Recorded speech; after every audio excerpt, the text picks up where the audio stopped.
In A Christmas Story, you hear the adult Ralphie tell us, "Some men are Baptists, others Catholics.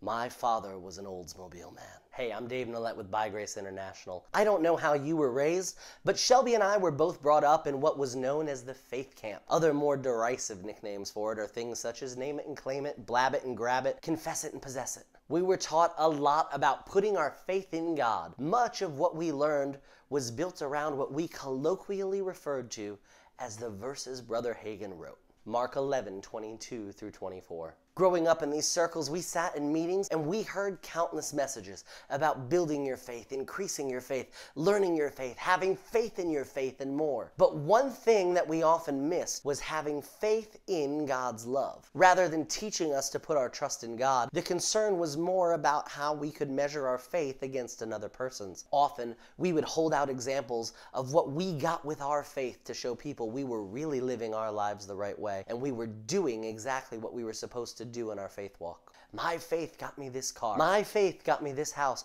My faith got me this. My faith got me that. We neglected to recognize that the very faith we have was given to us by God Himself. Instead of focusing on those things, we should have been focused on what John wrote in 1 John 14:15 through 17. "And we have known and believed the love that God has for us. God is love, and he who abides in love abides in God, and God in him. Love has been perfected among us, that we may have boldness in the day of judgment, because as he is, so are we in this world." Look at the first words John writes here. We have known and believed the love. Many times we're told of the love of God.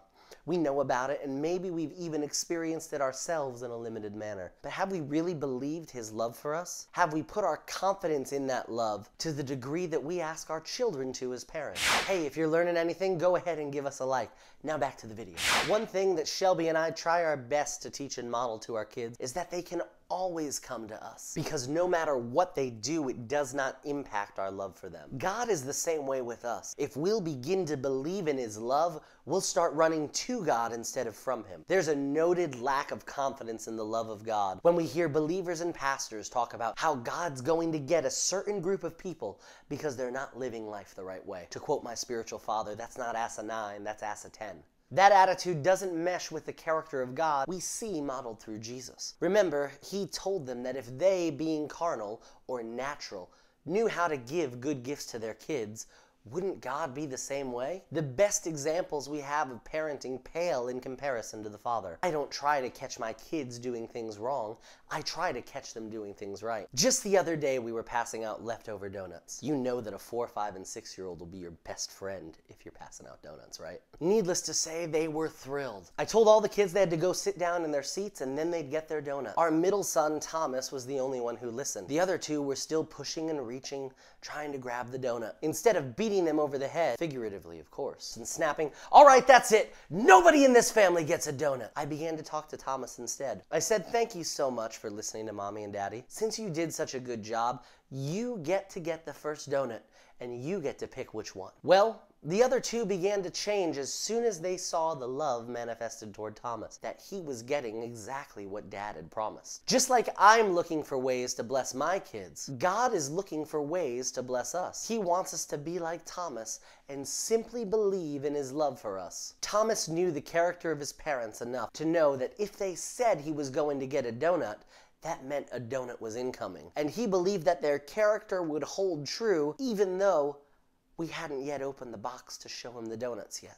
John continues on to say in verse 17 that love has been perfected among us so we can have boldness when the day of judgment comes. In the day of decision, we can have confidence in God's love for us. In this donut story, if judgment had come during this time, Thomas would have been fully confident that he could answer yes when asked, "Are you listening?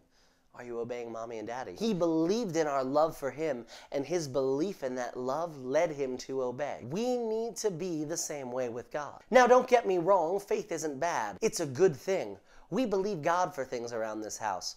New computers, tools, and even the very house that I'm standing in and filming in right now. But first and foremost, we must believe in God and His love for us. We have to trust in His love. We have full confidence and assurance in the simple fact that God loves us. Once we understand that, it's time to let our light shine. Hey, thank you so much for joining us. If you want to find out more about this ministry, you can go to our website. I've got links in the description below. And if you're sitting there saying to yourself, I want to believe in God's love for me, but it feels like I'm going through hell on earth, click on this video right here.